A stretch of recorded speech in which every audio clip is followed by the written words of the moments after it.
అసెంబ్లీలో కేటీఆర్ హరీష్ రావులపై తీవ్ర స్థాయిలో ఫైర్ అయ్యారు సీఎం రేవంత్. తన కాలి గోటికి కూడా కేటీఆర్ హరీష్ రావులు సరిపోరని మండిపడ్డారు. బరాబర్ అంటేనే తొక్కుకుంటూ ఎక్కడ వరకు వచ్చానన్నారు. 2029లో మళ్లీ అధికారంలోకి వస్తామన్నారు. సీఎం రేవంత్ వ్యాఖ్యలకు మాజీ మంత్రి కేటీఆర్ కౌంటర్ ఇచ్చారు. రేవంత్ ఇష్టం వచ్చినట్టు మాట్లాడారని మండిపడ్డారు. తమపై చేసిన వ్యాఖ్యలకు రేవంత్ క్షమాపణ చెప్పాలని డిమాండ్ చేశారు కేటీఆర్.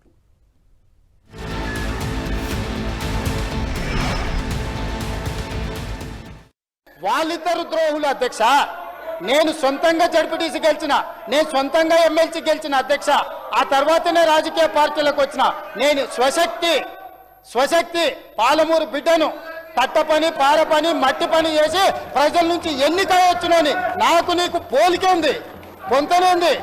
నా కాలి గోటి కూడా సరిపోరు. మీరు మీ జీవిత కాలం ఊడిగం చేసిన పనికిరారు. ఎవరైతే ఓ బరాబర్ అన్నందుకే అధ్యక్ష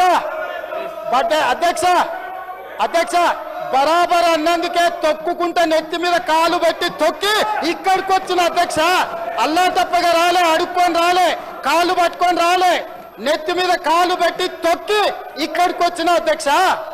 బరాబర్ మళ్ళా చూసుకుందాం. 29లో తొక్కకపోతే చూడండి, 29 మొత్తం కలిసి రండి, మొత్తం కట్టగట్టుకొని రండి. 29లో కూడా తొక్కకపోతే చూడు. ఇదేనా సవాల్ రాసి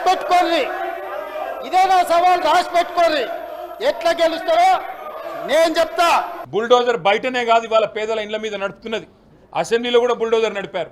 ఆయన 2.5 గంటలు పిచ్చివాగుడంతా వాగి చిల్లర మాటలన్నీ మాట్లాడి మాకు అవకాశం ఇవ్వకుండా, క్లారిఫికేషన్ తీసుకునే అవకాశం ఇవ్వకుండా, నిరసన చెప్పే అవకాశం ఇవ్వకుండా బుల్డోజ్ చేసి ఇవాళ సభను రద్దు చేసుకొని పారిపోయిన సన్నాసి రేవంత్ రెడ్డి. వెనకటికి ఎవరో చెప్పారు, మా రాజుల కాలమే కానీ తరాజు ఒకటే తక్కువనట. ఒక అట్లున్నది ఇవాళ రేవంత్ రెడ్డి గారితో. ఇవాళ ఎంత విచిత్రం అంటే మాకు అర్థం కాని మాట, మాకు అర్థం కాని విషయం. అసలు ఒక వీధి రౌడీ మాదిరిగా, ముఖ్యమంత్రిలా కాదు, ఒక వీధి రౌడీ మాదిరిగా నడుపుతున్నది సర్కారు కాదు, ఒక రౌడీ దర్బార్ అన్న స్థాయిలో చెలరేగిపోతూ తొక్కుకుంటూ వచ్చినా, తొక్కుకుంటూ పోతా, మళ్ళీ తొక్కుతా. ఎవరిని దొక్కినావు నువ్వు? ఉత్తమ్ కుమార్ రెడ్డిని దొక్కినావు. ఎవరిని దొక్కినావు? దామోదర్ రాజనరసింహన్ దొక్కినావు. ఎవరిని దొక్కినావు? బట్టి విక్రమార్కన్ దొక్కినావు. ఎవరిని దొక్కినావు? శ్రీధర్ బాబుని దొక్కినావు. పాత కాంగ్రెస్ వాళ్ళందరినీ తొక్కి పేమెంట్ కోటాలో 1000 కోట్లు ఢిల్లీకి బాడేసి నీ తొక్కలో సీటు తెచ్చుకున్నావు. ఆ సీటు కోసం ఏదో మిగతా వాళ్ళందరూ పోటీలు పడుతున్నట్టు ఇవాళ ఇష్టారీతున ముఖ్యమంత్రి గారు ఒక వీధి రౌడీ కంటే హీనంగా అసెంబ్లీని వేదికగా చేసుకొని మాట్లాడిన పద్ధతికి సిగ్గుతో సభ్య సమాజం తలదించుకుంటుంది.